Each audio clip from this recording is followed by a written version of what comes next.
Sítio do Pica-Pau Amarelo. Sítio do Pica-Pau Amarelo.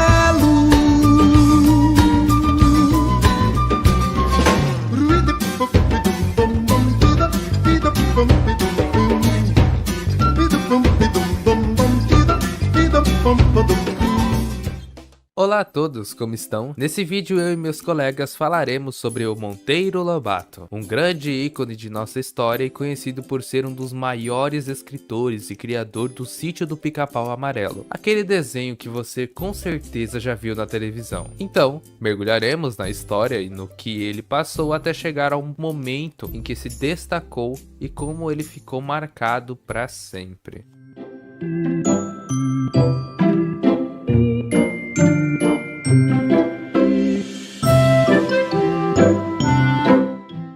José Bento Renato Monteiro Lobato nasceu no dia 18 de abril de 1882 em Taubaté. A sua infância foi na região da Vale da Paraíba, no interior de São Paulo. Morava no sítio que era propriedade de seu pai. Tinha uma casa grande que era possível andar de bicicleta na sala de estar. O escritor foi alfabetizado pela sua própria mãe, Olímpia, e descobriu o mundo dos livros por parte do avô materno, o Visconde de Tremembé, que tinha uma grande biblioteca onde tinha vários livros de grandes clássicos da literatura. Um privilégio, já que naquela época os livros eram muito caros e em sua maioria eram importados. As pessoas não tinham fácil acesso aos livros. Apenas pessoas de muita renda podiam ter uma biblioteca particular em casa. A maioria, se quisesse acessar um livro para leitura, apenas na escola ou na biblioteca pública. Formado em Direito, atuou como promotor público até se tornar fazendeiro, após receber a herança deixada pelo avô. Adiante de um novo estilo de vida, Lobato passou a publicar seus primeiros contos em jornais e revistas, sendo que posteriormente reuniu uma série deles no livro Urupés, sua obra-prima como escritor.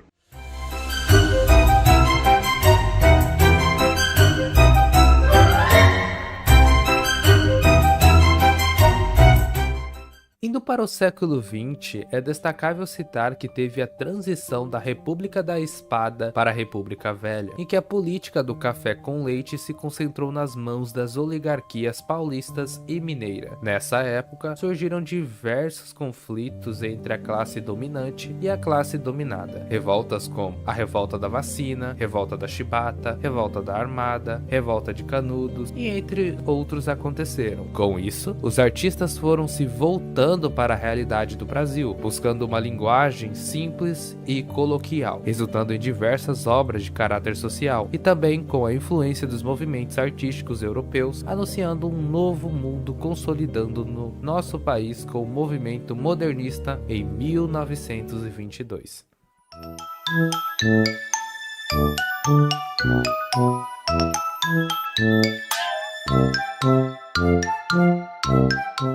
Precursor e maior autor da literatura infanto-juvenil do país, foi também fundador da primeira editora brasileira, a Monteiro Lobato e Companhia, em 1918. Até então, todos os livros de escritores brasileiros eram exclusivamente impressos em Portugal, e graças a seu pioneirismo, teve início o movimento editorial no Brasil. Monteiro Lobato se destacou em muitas áreas de atuação, mas até hoje é lembrado principalmente por ser o autor do Sítio do Pica-Pau Amarelo. Seus livros apresentam aventuras e um fantástico realismo e se destacaram na época e são lembrados até os dias de hoje.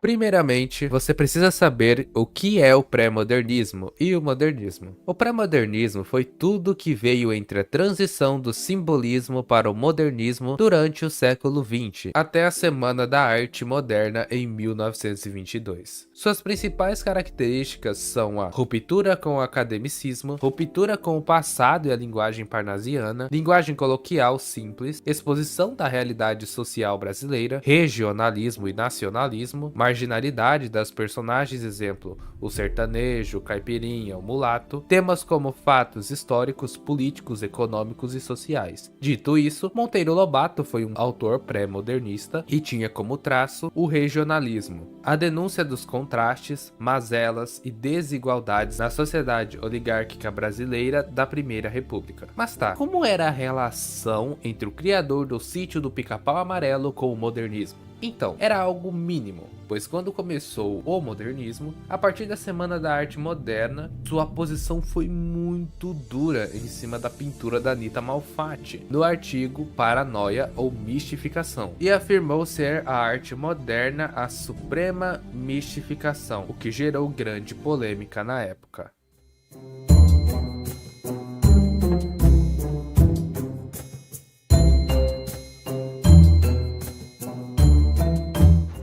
O Sítio do Pica-Pau Amarelo é uma obra que marcou a infância de muitas crianças, sendo um universo mágico e cheio de aventuras. A obra narra aventuras que se passam no sítio da Dona Benta, avó de Narizinho e Pedrinho. Essas crianças, junto à boneca Emília e da espiga de milho falante Visconde de Sabugosa, mostram tramas cheias de magias e diversão, contando com vários seres do folclore nacional como personagens coadjuvantes. Monteiro Lobato inseria essas tradições brasileiras em uma bela ambientação, sendo uma identidade cultural do nosso país. Outra coisa que é, pela linguagem ser acessível e envolvente, ela é agradável e recomendada para todas as idades.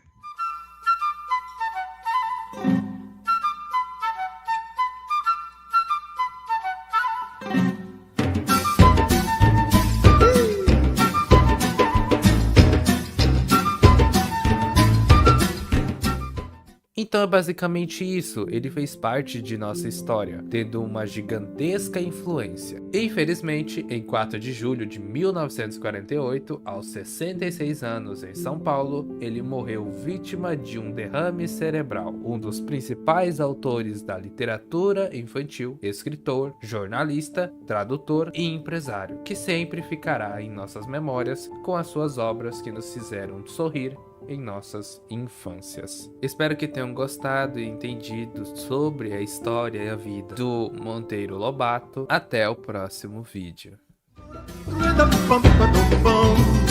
No país da fantasia, num estado de euforia, cidade polichinelo,